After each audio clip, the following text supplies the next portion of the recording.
नमस्कार छात्राओं। पिछले वीडियो में हमने भारत में महिलाओं की स्थिति के बारे में चर्चा की थी।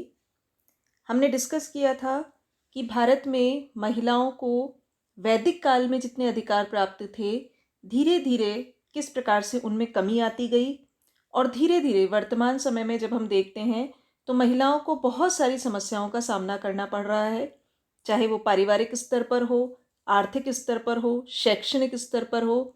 हर जगह बहुत सारे चैलेंजेस आज की स्थिति में महिलाओं के सामने मौजूद हैं। परंतु तस्वीर का दूसरा जो पहलू है वो ये भी है कि हर समय, चाहे वो आज़ादी से पहले का समय हो या वर्तमान समय हो, सदा से महिलाओं की स्थिति में सुधार के लिए भी भारत में निरंतर प्रयास होते रहे हैं। आज़ादी से पहले अगर हम देखते हैं तो बहुत सारे ऐसे समाज सुधार आंदोलन हुए थे जिसमें ये प्रयास किया गया था कि समाज में जो भी कुरीतियाँ व्याप्त हैं, जो भी कुप्रथाएं हैं या महिला संबंधी जो समस्याएं समाज में व्याप्त हैं, उनको किस प्रकार से रिमूव किया जाए, किस प्रकार से समाज की स्थिति में सुधार किया जाए। आपने ये नाम सुने होंगे, राजा राम मोहन रॉय, ईश्वर चंद्र विद्यासागर, स्वामी दयानंद सरस्वती, महर्षि curve, Keshav Chandra Sen, doctor Annie Besant. ये वो महान समाज सुधारक हैं जिन्होंने समय समय पर महिला संबंधी जो अलग अलग समस्याएं हैं उनके निदान के लिए भारत में प्रयास किए। ये कुछ प्रमुख चिंतनशील व्यक्ति हैं। जैसे अगर हम राजा राम मोहन रॉय की बात करें तो उन्होंने 1828 में ब्रह्म समाज की स्थापना की थी और सती प्रथा के वो विशेष रूप से विरोधी थे। उन्हें लगता था महिलाओं को सती किया जाना, यानी अपने पति की मृत्यु के बाद उसकी चिता पे उसके साथ जलाया जाना, एक बिल्कुल अनैतिक और हिंसक कार्यवाही है महिलाओं के खिलाफ। इसे पूर्णतः खत्म किया जाना चाहिए। और उनके निरंतर प्रयासों से नतीजा ये निकला कि ब्रिटिश गवर्नमेंट ने उस समय 1829 में राजा राम मोहन रॉय के प्रयासों के माध्यम से सती प्रथा निरोधक अधिनियम को लागू किया। राजा राम मोहन रॉय विधवा पुनर्विवाह को प्रचलित करने के पक्ष में थे। वो ये भी चाहते थे कि बाल विवाह जैसी जो कुरीति है, जिसके कारण छोटी छोटी बच्चियों को अपनी पढ़ाई छोड़कर, अपने व्यक्तित्व के विकास को छोड़कर घर और परिवार की जिम्मेदारी उठानी पड़ती है, इस प्रकार की चीज़ों का वो निरंतर विरोध करते थे।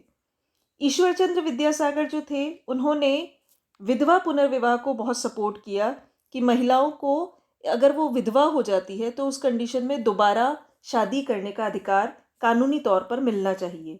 और 1856 में ईश्वर चंद्र विद्यासागर के प्रयासों से ही विधवा पुनर्विवाह अधिनियम जो है वो बना। स्वामी दयानंद सरस्वती जो थे, उन्होंने भी स्त्री शिक्षा को प्रोत्साहित करने का प्रयास किया। साथ ही साथ वो बाल विवाह और पर्दा प्रथा को समाप्त करने के लिए भी प्रयासरत रहे। महर्षि कर्वे, वो भी विधवा पुनर्विवाह और स्त्री शिक्षा को प्रमोट करने के लिए हमेशा कोशिश करते रहे।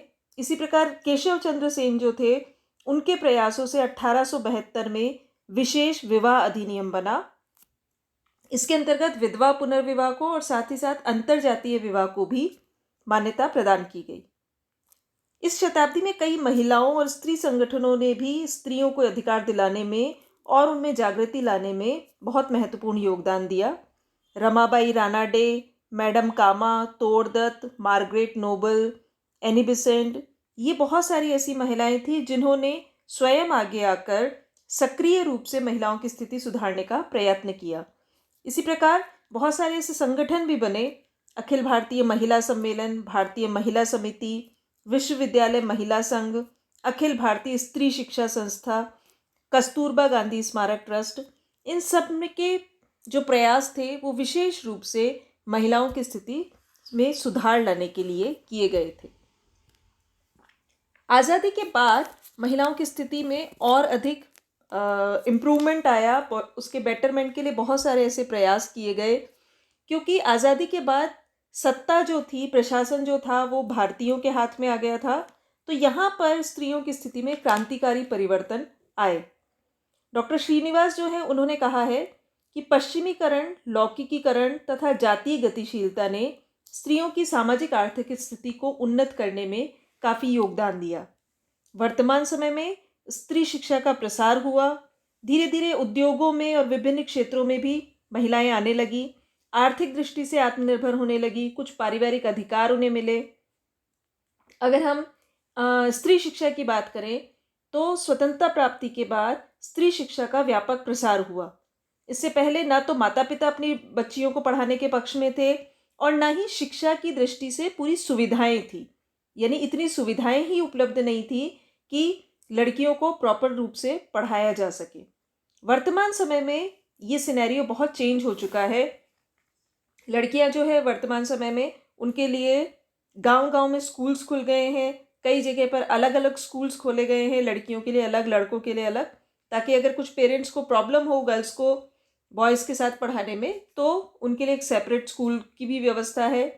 व्यावसायिक शिक्षा में भी महिलाएं आगे आ रही है। शिक्षण से संबंधित training college, medical college, engineering college जो है, इन सब में लड़कियों की संख्या प्रतिवर्ष बढ़ती जा रही है। जो टेक्निकल फील्ड है, वोकेशनल फील्ड्स है, जॉब ओरिएंटेड जो ट्रेनिंग्स है, उद्योगों पर आधारित या व्यवसाय पर आधारित, उन तरीके की ट्रेनिंग्स में भी महिलाएं जो है वो धीरे धीरे बढ़ रही हैं।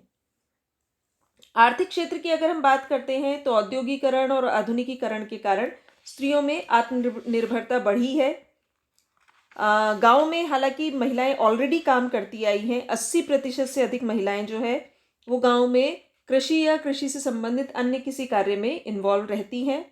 नगरों में भी हालांकि प्रारंभ में निम्न वर्ग की स्त्रियां घरेलू कार्य और उद्योगों के माध्यम से कुछ न कुछ कमाती थीं, परंतु धीरे धीरे मध्यम वर्ग और उच्च वर्ग में भी ये प्रवृत्ति बढ़ी है। धीरे धीरे औद्योगिकरण के कारण स्त्रियों को कारखानों में, ऑफिसेज में काम मिलने लगा है। इससे उनमें आत्मविश्वास जागा, आत्मनिर्भरता पैदा हुई और धीरे धीरे पुरुषों पर जो उनकी आर्थिक निर्भरता थी वो पहले से काफ़ी कम हो गई है। इसी के साथ साथ में शिक्षा और उद्योगों और आर्थिक अवसरों के कारण धीरे धीरे उनके आत्मसम्मान में और आत्मविश्वास में वृद्धि हुई है। राजनीतिक दृष्टि से भी अगर हम देखें तो महिलाओं की राजनीतिक चेतना जो है वो स्वतंत्रता के पश्चात काफ़ी परिवर्तित हुई है। जो नया संविधान बना भारत का 1950 में, उसमें स्त्रियों को पुरुषों के बराबर नागरिक अधिकार दिए गए। बहुत सारे बड़े बड़े देश, वेस्टर्न कंट्रीज ऐसी हैं जहाँ पर महिलाओं को अपने नागरिक अधिकारों के लिए, वोट डालने के अधिकार के लिए लड़ना पड़ा है, आंदोलन करने पड़े हैं। भारत इस मामले में एक बहुत ही विलक्षण ये डिसीजन रहा भारतीय सरकार का कि पुरुषों के बराबर नागरिक अधिकार महिलाओं को स्वतंत्रता के तुरंत बाद प्राप्त हो गए थे। पार्लियामेंट में, विधानमंडलों में स्त्री प्रतिनिधियों की संख्या निर्धारित की गई है। उनकी सहभागिता को हम राज्यपाल, मंत्री, मुख्यमंत्री और प्रधानमंत्री तक के रूप में देख चुके हैं और देख रहे हैं। महिलाएं जो है वो धीरे धीरे अपने वोट को स्वतंत्र रूप से उपयोग करने की भी उनमें प्रवृत्ति बढ़ती जा रही है। इसी प्रकार सामाजिक जागरूकता में भी वृद्धि हुई है। पर्दा प्रथा, सती प्रथा, बाल विवाह, ये जो प्रथाएं हैं इनमें कहीं ना कहीं बहुत गिरावट आई है। अब महिलाएं जो है वो घर की चार दीवारी में ही नहीं रहती, वो धीरे धीरे बाहर निकलने लगी है आजकल। और साथ ही साथ अंतर्जातीय विवाह, प्रेम विवाह, इन सारी चीज़ों का भी प्रचलन समाज में बढ़ता जा रहा है। पारिवारिक क्षेत्र में भी, क्योंकि जब सामाजिक जागरूकता बढ़ती है तो परिवार में भी, जैसे संयुक्त परिवार का विघटन हुआ है, तो उसके कारण जो महिलाओं पर जो बुजुर्गों का जो प्रेशर था या जो परंपराओं का दबाव था, उससे मुक्त होकर वो अपना एक स्वतंत्र जीवन व्यतीत करने लगी हैं। 19वीं और 20वीं शताब्दी में धीरे धीरे स्त्रियों की स्थिति में हम देख सकते हैं कि बहुत अधिक सुधार हुआ है। सरकार ने भी इस संदर्भ में बहुत सारे प्रयत्न किए हैं। ऐसा नहीं है कि समाज सुधार आंदोलनों के माध्यम से या स्त्रियों में स्वयं जागरूकता आने के माध्यम से ही सब कुछ हुआ। सरकार ने भी आज़ादी के बाद निरंतर कुछ ऐसे प्रयास किए हैं जिनके माध्यम से महिलाओं को अपने सामाजिक, आर्थिक, राजनीतिक और पारिवारिक अधिकार जो हैं वो पहले से बेटर तरीके से मिले हैं। अगर हम सामाजिक कानूनों की बात करें तो 1955 में जो हिंदू विवाह अधिनियम आया, 1956 में संपत्ति से संबंधित अधिनियम आया, 1961 में दहेज निरोधक अधिनियम आया। तो ये कुछ ऐसे कानून थे जिनके माध्यम से महिलाओं को अपने सामाजिक क्षेत्र में, पारिवारिक क्षेत्र में उन्नति करने का या अपने अधिकारों के प्रति जागरूक होने का अवसर मिला। हिंदू विवाह अधिनियम में ये निर्धारित किया गया कि कोई भी व्यक्ति जो है, हिंदू या हिंदू धर्म से संबंधित कोई भी व्यक्ति एक समय में एक ही विवाह कर सकता है। बहुविवाह, द्विविवाह जैसी परंपराओं को धीरे धीरे समाप्त किया गया। दहेज निरोधक अधिनियम में दहेज को कानूनी रूप से अपराध घोषित किया गया। इसी प्रकार 1979 में समान वेतन अधिनियम बना, जिसमें महिलाओं और पुरुषों को समान वेतन दिए जाने की व्यवस्था की गई। 1961 में और 1976 में मातृत्व हित लाभ अधिनियम बने, जिसमें मैटरनिटी के पॉइंट ऑफ व्यू से, महिलाओं को मातृत्व के पॉइंट ऑफ व्यू से बहुत सारे बेनिफिट दिए गए। इसी प्रकार 1958 में प्रौढ़ महिलाओं के व्यावसायिक प्रशिक्षण के लिए केंद्रीय समाज कल्याण बोर्ड ने कार्यक्रम चलाए। यानी जो प्रौढ़ एज में महिलाएं हैं, अधेड़ावस्था में जो महिलाएं हैं, उनको भी कुछ व्यावसायिक प्रशिक्षण प्रोवाइड किया जाए, उसके लिए व्यवस्था की गई। इसी प्रकार कुछ राज्यों में सीमावर्ती क्षेत्र कल्याण केंद्र बनाए गए, जिनमें मातृत्व सेवाएं, शिशु देखभाल, कुछ छोटा मोटा दस्तकारी का प्रशिक्षण, ये सारी सुविधाएं महिलाओं के लिए उपलब्ध कराई गई। ग्रामीण महिलाओं के कल्याण के लिए गांवों में महिला मंडल बने। नगरों में जो कार्यशील महिलाएं हैं, जो शहरों में जाकर काम करना चाहती हैं लेकिन उनके पास रहने की जगह नहीं है, उनके लिए महिला आवास, कार्यशील महिला आवास, छात्रावास, हॉस्टल आदि खोले गए।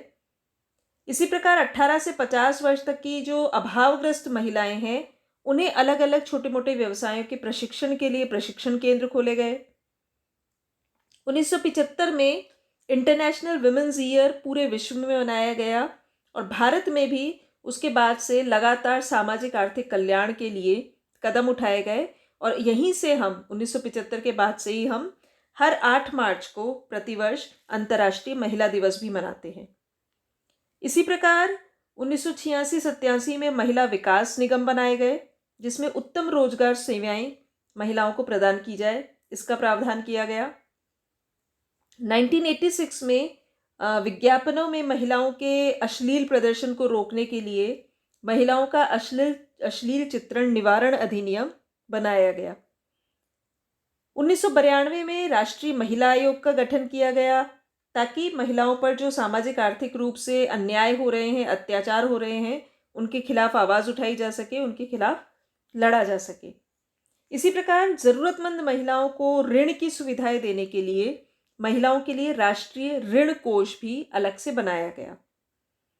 1993 में महिला समृद्धि योजना लागू की गई, जिसमें महिलाएं जो है वो ग्रामीण क्षेत्र के डाकघर में अपने जो पूंजी है वो जमा कर सकती है, रुपया जमा कर सकती हैं। बाद में ये योजना स्वयं सिद्ध योजना में सम्मिलित कर ली गई। इसी प्रकार राजनीतिक स्तर पर महिलाओं को आगे लाने के लिए, उनकी भागीदारी को बढ़ाने के लिए पंचायती राज संस्थाओं में, नगर परिषद में उन्हें 1/3 आरक्षण की व्यवस्था की गई। जो एक सरकारी स्कीम है ड्वाकरा भी इसी उद्देश्य से चलाई गई 1982-83 में, कि इसके माध्यम से महिलाओं और बच्चों का विकास हो सके, उनकी आय में वृद्धि की जा सके। इस योजना को बाद में स्वर्ण जयंती ग्राम स्वरोजगार योजना में सम्मिलित किया गया। इसी प्रकार राष्ट्रीय मातृत्व लाभ योजना जो थी, उसे बाद में जननी सुरक्षा योजना में सम्मिलित किया गया, जिसके माध्यम से गर्भवती महिलाओं को 2 बच्चों के जन्म पर आर्थिक सहायता उपलब्ध कराई जा सके। रोजगार और प्रशिक्षण देने के लिए भी एक स्टेप नाम का कार्यक्रम शुरू किया गया। इसका उद्देश्य था कृषि, पशुपालन, हथकरघा, हस्तशिल्प, रेशम उद्योग, इन सारे कामों में महिलाओं के कौशल को प्रशिक्षित किया जा सके, उन्हें आगे लाया जा सके। इसी प्रकार केंद्रीय समाज कल्याण बोर्ड की स्थापना हुई 1953 में जो हुई थी, उसमें महिलाओं, बच्चों और विकलांगों के लिए स्वयंसेवी संगठनों के माध्यम से कुछ कार्यक्रम लागू करवाए गए। दूरस्थ शिक्षा जो है वो भी एक बहुत महत्वपूर्ण सरकारी प्रयत्न था, जिसके माध्यम से जो महिलाएं या जो लड़कियां स्कूल या कॉलेज नहीं जा सकती, रेगुलर क्लासेस अटेंड नहीं कर सकती, वो दूरस्थ शिक्षा के माध्यम से, इग्नू के माध्यम से या और दूसरे ओपन बोर्ड्स के माध्यम से पढ़ाई कर सके और पाठ्यक्रम जो भी उनको उपलब्ध हो वो उन्हें घर पर भिजवाया जाता और उनके प्रॉब्लम सॉल्व किए जाते और इस आधार पर वो स्वयं अपने स्तर पर पढ़ाई कर सकती। इसी प्रकार महिलाओं को प्रोत्साहित करने के लिए उन्हें अलग अलग फील्ड में जो उन्होंने महान काम किए हैं, अच्छे काम किए हैं, उसकी शक्ति को सबके सामने लाने के लिए स्त्री शक्ति पुरस्कार योजना भी प्रारंभ की गई 1999 में। इसमें जो 5 प्रसिद्ध महिलाओं को लिया गया भारतीय इतिहास की, कन्नगी, माता जीजाबाई, देवी अहिल्याबाई, रानी लक्ष्मीबाई और रानी गैडिलियो, और इन्हीं के नाम पर महिलाओं को सम्मान और उनकी उपलब्धियों के लिए अभिज्ञान दिया जाता। इसके अलावा पैतृक संपत्ति में बेटियों को समान अधिकार प्राप्त हो सके, यानी बेटे के समान ही बेटी को भी अपने पिता की संपत्ति में इक्वल राइट्स प्राप्त हो सके, इसके लिए 2005 में कानून बनाया गया जो कि हिंदू उत्तराधिकार अधिनियम जो 1956 में बना था उसको संशोधित करके बनाया गया। इसके अलावा इंदिरा आवास योजना बनाई गई जिसमें महिलाओं को आर्थिक रूप से संबल देने के लिए और आत्मनिर्भर बनाने के लिए ये प्रावधान रखा गया कि मकानों का जो आवंटन होगा उसमें लाभार्थी परिवार की महिला के नाम पर ही वो मकान रखा जाएगा। इसी प्रकार जो भामाशाह योजना है उसमें भी जो पैसा है वो महिला के अकाउंट में, जो अकाउंट है बैंक अकाउंट, वो महिलाओं के नाम पर खोलने का प्रावधान किया गया है। राष्ट्रीय महिला नीति बनी 2001 में, उसका भी उद्देश्य महिलाओं को अधिकार प्रदान करना, उनकी प्रगति और विकास के लिए कार्य करना रहा है। स्वयं सिद्धा योजना लागू की गई जिसमें इंदिरा महिला योजना और महिला समृद्धि योजना के स्थान पर स्वरोजगार के माध्यम से स्वावलंबन प्रदान करना मुख्य उद्देश्य रहा है। वंदे मातरम योजना 2004 में शुरू की गई। इस योजना का उद्देश्य गर्भवती महिलाओं को निःशुल्क उपचार उपलब्ध कराना था। राष्ट्रीय पोषण मिशन के माध्यम से गर्भवती महिलाओं को निःशुल्क खाद्यान्न उपलब्ध कराया गया। तो इस प्रकार के बहुत सारे ऐसे कार्यक्रम हैं, बहुत सारे केंद्र स्तरीय और उसके बाद राज्य स्तरीय ऐसे बहुत सारे प्रयास किए गए जिसके माध्यम से हर क्षेत्र में महिलाओं को आगे आने का अवसर दिया गया।